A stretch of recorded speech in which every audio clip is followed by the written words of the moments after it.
তোর মনে সুখ নেই, তাই তো সেই সুদূর হিমালয় থেকে ছুটে এলাম। ও, আপনি কি করে জানলেন সাধু বাবা? ওরে পাগল ছেলের কথা শোনো, সন্তানের মনের কথা যদি জানতেই না পারি তাহলে কিসের তপস্যা আর কিসের ধ্যান। কি জেনেছেন সাধু বাবা? 3 দিন ধরে মনে কোনো সুখ খুঁজে পাচ্ছি না, নানান রকম চিন্তায় জর্জরিত হয়ে রয়েছি। তার মধ্যে আজ 3 দিন হলো রানী বাপের বাড়ি গিয়ে রয়েছে। সুখ কি তোর একা? এই মায়ার সংসারে সুখ খুঁজে পাবি কি করে? তোর যে তপস্যার সময় হয়েছে বাবা, তোর এই পাথরটা ধর। আমি যোগ বলে এই মন্ত্রপুত পাথর পেয়েছি।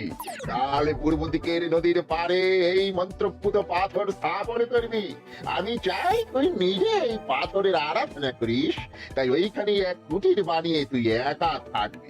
একা? আর আমি? সংসারে দুঃখ ছাড়া আর কিছুই নেই। তোর আসলে সুখ লুকিয়ে আছে ওই মন্ত্রপুত পাথরে। এই পাথর তোর মনে সুখ ফিরিয়ে আনবে আর এই গোটা রাজ্যে শান্তি বজায় রাখবে। ঠিক আছে বাবা।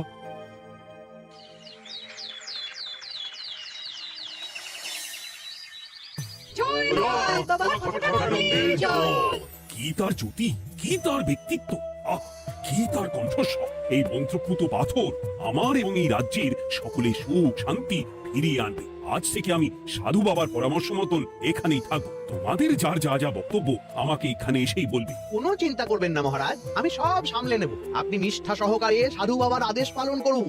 মহারাজ, যার নামেই খট তার কথাই ভরসা করা কি ঠিক হবে? একটা সামান্য পাথর কি করে সুখ ফিরিয়ে আনবে মহারাজ? বিষয়টা কি খটখটানন্দের মতন খটকার নয়? এটা মোটেই সামান্য পাথর নয় গোপাল, এটা মন্ত্রপুত পাথর। আর এসব হচ্ছে বিশ্বাসের ব্যাপার। শুধু তোমার মতন ভাঁড় দিয়ে কি আর রাজ্য চলে? রাজ্য চালাতে গেলে ভক্তি শ্রদ্ধা আশীর্বাদও দরকার হয়। কি শাস্ত্রে বলে বিশ্বাসে মিলায় বস্তু তর্কে বহুদূর। কিন্তু মহারাজ, রাজ্যটাও তো চালাতে হবে। আপনি এখানে থাকলে এই রাজ্যের কি হবে মহারাজ? একবার ভেবে দেখুন, সাধু বাবা আসল না হয়ে নকলও তো হতে পারে। দেখো গোপাল, তোমার যদি মনে বিশ্বাস না থাকে তাহলে আমি বলবো তুমি আর এখানে এসো না। তবে সাধু বাবার নামে কোনো বাজে মন্তব্য আমি শুনবো না। আমি চাই না আমার এই অবিশ্বাসের কারণে আমার রাজ্যের কোনো ক্ষতি হোক। আর আমি এই রাজ্যের মন্ত্রী, আমি থাকতে তোমাকে রাজ্য নিয়ে বেশি ভাবতে হবে না। তুমি এখন যাও তো গোপাল, যাও। মহারাজকে আর বিরক্ত করো না। পাল না থাকলে এ রাজ্যের কিছুই এসে যাবে না। আমরা থাকতে নাকি ভাঁড় চালাবে রাজ্য? আচ্ছা, ঠিক আছে, দেখা যাক। তাহলে আসি মহারাজ। হ্যাঁ হ্যাঁ, এসো এসো।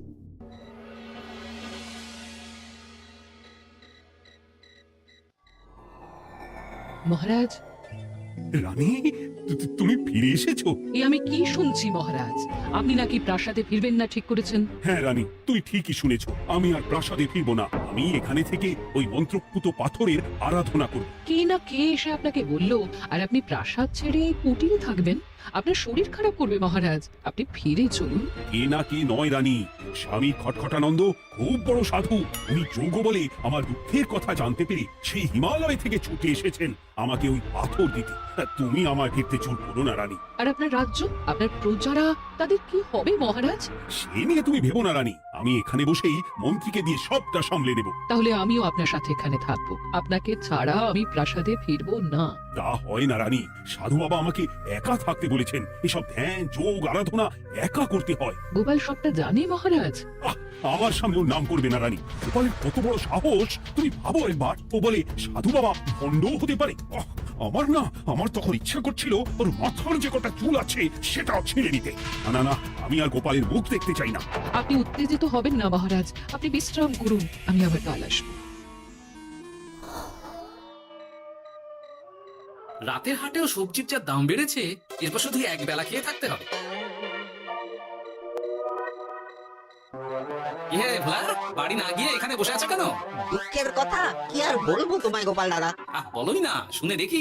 সামনে বর্ষা আসছে, বাড়ির ছাদটাও মেরামত না করলেই নয়। কিন্তু আমার কাছে তো এখন এত টাকা নেই। তাই ওই গিন্নির সাথে পরামর্শ করে গেলাম মহারাজের কাছে সাহায্য চাইতে। থামলে কেন, পুরোটা বলো। কি আর বলবো গোপাল দাদা, মহারাজের উত্তর শুনে আমি তো অবাক। সবই তো বুঝলাম ভোলা, কিন্তু আমার যে কিছুই করার নেই। সাধু বাবা বলেছে আজ থেকেই রাজ্যের সব সুখ দুঃখের দায়িত্ব ওই মন্ত্রপুত পাথরে। তুমি চিন্তা করো না, এক কাজ করো, তোমার সমস্যার কথা গিয়ে ওই মন্ত্রপুত পাথরের কাছে জানাও। আর তোমরাও আজ থেকে তোমাদের যা চাওয়া পাওয়া আছে সব গিয়ে ওই পাথরকে জানাবে। হ্যাঁ, যা করার পাথরই করবেন। একবার যদি ওই সাধুকে হাতের কাছে পাই না, তাহলে ওই পাথর দিয়েই বেটার মাথা ফাটাবো। কিছু বললে গোপাল দাদা? না, কিছু বলিনি। যাও তুমি বাড়ি যাও, চিন্তা করো না, দেখি কি করা যায়।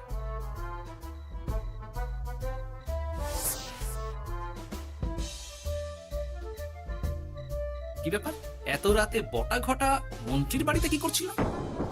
কি বটা ঘটা, আজকে মন্ত্রী মশাইয়ের বাড়ি খাওয়া দাওয়া ছিল? খাওয়া ছাড়া কি অন্য কিছু আসে না তোমার মাথায়? চ চ চ, আমাদের অনেক কাজ আছে, চ। আরে এত তাড়া কিসের? বাবা, বটা ঘটার এত কি গুরুত্বপূর্ণ কাজ যে একেবারে ছুটে পালালো? না, ব্যাপারটা তো সুবিধের ঠেকছে না।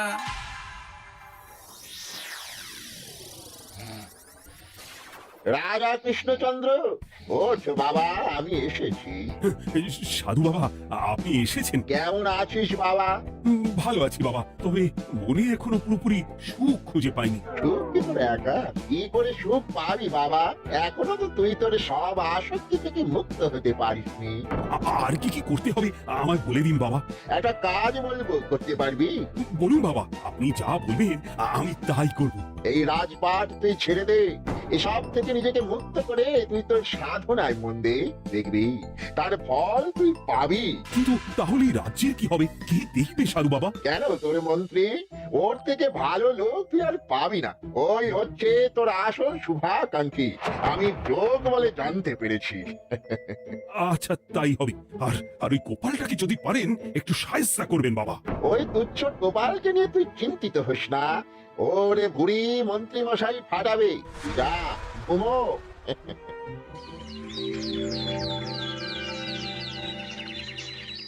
শোনো শোনো শোনো, আজ থেকে মহারাজ কৃষ্ণচন্দ্রের আদেশে এই রাজ্যের ভার এই রাজ্যের মন্ত্রীর।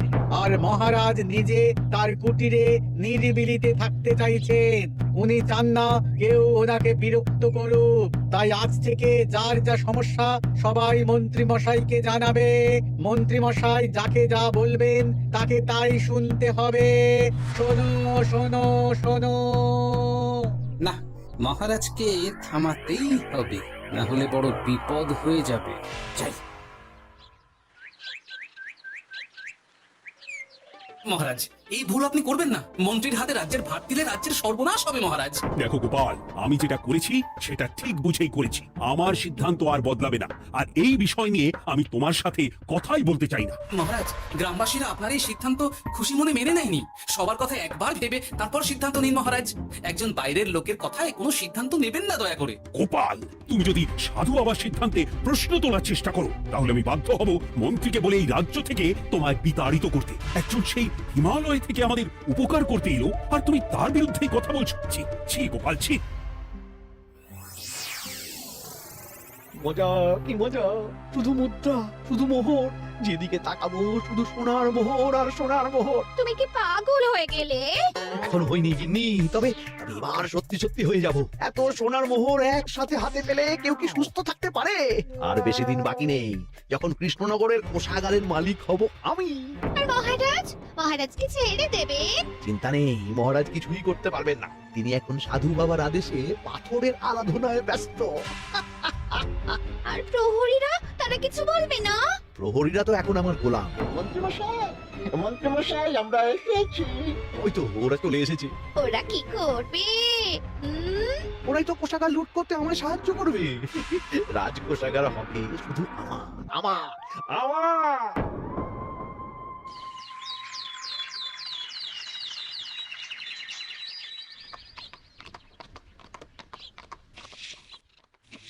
গোপাল, রানীমা, আপনি আমায় ডেকে পাঠালেই তো পারতেন। রাজ্যটার যে কি হবে গোপাল?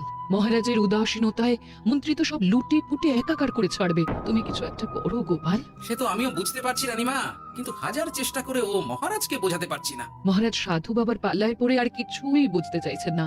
এই রাজ্য আর মহারাজকে একমাত্র রক্ষা করতে পারবে তুমি গোপাল। কিছু একটা করো। কি হয়েছে তোমরা হট্টগোল করছো কেন? তুমি এর একটা বিহিত করো গোপাল দাদা, আমরা তো আর থাকতে পারছি না। তুমি এর আগে বিহিত করো গোপাল। আচ্ছা কি হয়েছে বলবে তো? মন্ত্রী মশাই সবার কাছ থেকে অগ্রিম কর চেয়েছে। সে প্রহরী পাঠিয়ে সবার বাড়ি বাড়ি বলে এসেছে দুদিনের মধ্যে অগ্রিম কর না দিলে সবাইকে ধরে কারাগারে ভরে দেবে। একে তো আমরা কোনো সাহায্য পাচ্ছি না, তার উপর আবার এই জুলুম কি করে মেনে নেবো বলো তো গোপাল দাদা? আমাদের বাঁচাও গোপাল দাদা, আমাদের বাঁচাও, না হলে এই মন্ত্রীর জুলুমে আমরা সবাই মারা যাব। হ্যাঁ গোপাল, তুমি পারবে। কিছু একটা করো গোপাল, এই রাজ্যটাকে বাঁচাও। না আর নয়, এবার এর একটা বিহিত করতেই হবে। শোনো, তোমরা সব নিজের নিজের বাড়ি যাও, আমি দেখছি কি করা যায়। মন্ত্রী দুদিনের মধ্যে কর চাইছে কেন? ওর আসল উদ্দেশ্য কি? না, বিষয়টার খোঁজ নিতে হচ্ছে। পুটি, এই পুটি, গোপাল দাদু তুমি? শোন, একটা কাজ আছে বুঝলি, বটা ঘটার উপর নজর রাখতে হবে, পারবি তো? হ্যাঁ হ্যাঁ দাদু, এটা আর কি এমন কাজ? এই তোর হাতে ওটা কি রে? ও এটা এটা পুতুল, বাবা এনে দিয়েছে। পাথরটা খুব চেনা চেনা লাগছে, কোথায় যেন দেখেছি। কোথায়? রে, সাধু বাবার দেওয়া পাথর। আর এটা একই পাথর মনে হচ্ছে। এই তোর বাবা এটা কোথায় পেয়েছে রে? তা তো জানি না, তবে শুনেছি পাশের গ্রামে। বাহ, পাথরগুলো দেখতে তো খুব সুন্দর। এই সব পাথর তোমার? আজ্ঞা হ্যাঁ, আমি এই পাথরের মূর্তি বানাই। এই পাথর কি তুমি বিক্রি করো? না না, শুধু পাথর তো বিক্রি করি না। এটা কি? ও ওটা ওটা আমি আমার সব পাথরের একটা চিহ্ন দিয়ে রাখি। এতে বোঝা যায় যে এই পাথরের মূর্তি আমার তৈরি। বাহ, চমৎকার কাজ করেছো। তোমাকে যে কি বলে ধন্যবাদ দেবো তুমি জানো না। কৃষ্ণনগরের কত বড় উপকার তুমি করলে। গোপাল দাদু, ও গোপাল দাদু, গোপাল দাদু, গোপাল দাদু। কি ব্যাপার, এত সকাল সকাল ভালো খবর এনেছিস মনে হচ্ছে। শুধু ভালো নয় দাদু, একেবারে গরম খবর। দাদু রহস্য আমরা ফাঁস করে ফেলেছি দাদু। বলিস কি? শুনি শুনি। কাল রাতে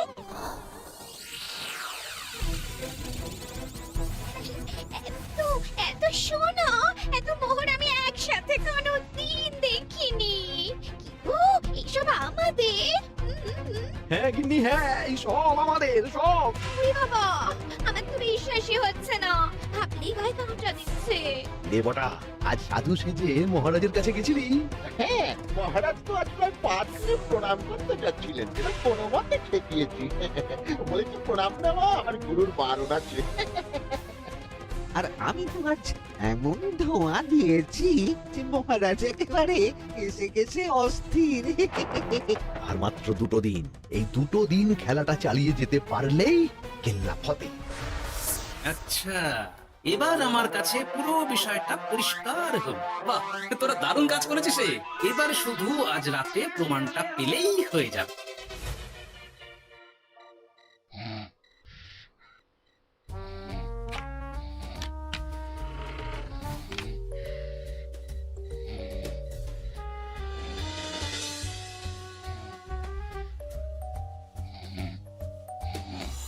এই তো একে একে 2 মিলে যাচ্ছে। বাবা বাবা বাবা, এবারে খেলা জমবে।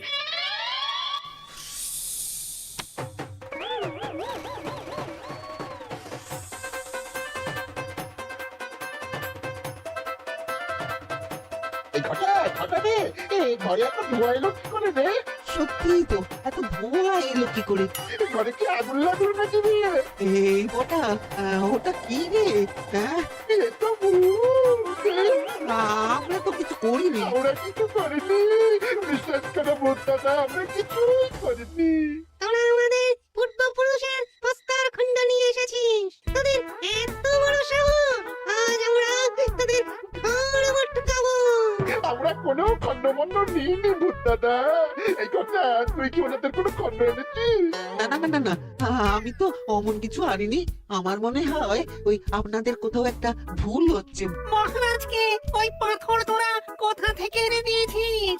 ওটাই আমাদের প্রস্তরখণ্ড, আমাদের 5 পুরুষের সম্পত্তি।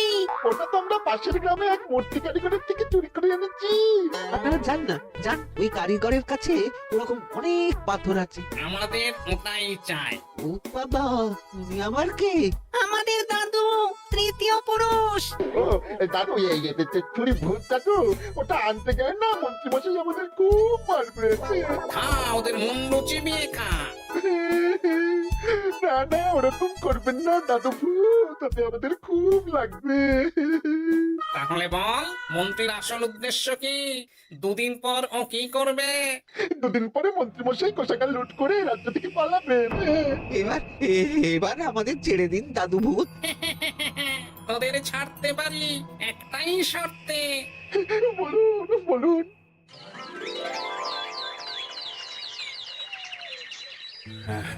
রাজ্যের পরিস্থিতি কি? প্রজারা সবাই ভালো আছে তো? হ্যাঁ মহারাজ, সেসব নিয়ে আপনি একদম চিন্তা করবেন না। বাবা, আপনি এসেছেন? আরে কৃষ্ণচন্দ্র, একটা কথা তোকে না বলে আর থাকতে পারলাম না। আবার কে রে? বলুন বাবা। এই মন্ত্রীকে রাজ্যের দায়িত্ব দিতে বলে আমি বড় ভুল করেছিলাম। আসলে এই মন্ত্রী হচ্ছে চোর। ও তোর কোষাগার ভাঙা করে পালাবার মতলব করেছে। কি বলছেন বাবা? মন্ত্রী উনি যা বলছেন সব সত্যি? না না মহারাজ, এই বটা কি হচ্ছে কি? বটা? তুমি সাধু বাবাকে বটা বলে ডাকছো কেন? আমি বলি কি বাবা, এই মন্ত্রীকে তুই শুলে দে। বটা তুই থামবি? আমার খেয়ে আমায় ছুরি মারা, ওর কথা আপনি বিশ্বাস করবেন না মহারাজ। ও সাধু নয়, ও ভণ্ড। মানেটা কি? মন্ত্রীমশাই ঠিকই বলছেন মহারাজ, ও সাধু নয়, ও কৃষ্ণনগরের বটা। এসব আপনার আদরের মন্ত্রীর কাজ মহারাজ। মন্ত্রী আপনার রাজ্য লুট করার মতলব করেছে, তাই বটাকে সাধু সাজিয়ে আপনার মন জয় করে প্রথমে আপনাকে প্রাসাদ থেকে তাড়িয়েছে, তারপর রাজ্যপাট নিজের হাতে নিয়ে কোষাগার হাতিয়েছে। আর এই পাথর কিসের গোপাল? পাথর? পাথর এই কারিগরের মহারাজ। উনি পাশের গ্রামে এই পাথর দিয়ে মূর্তি করেন। মন্ত্রী বটাকে দিয়ে এই পাথর চুরি করিয়েছে।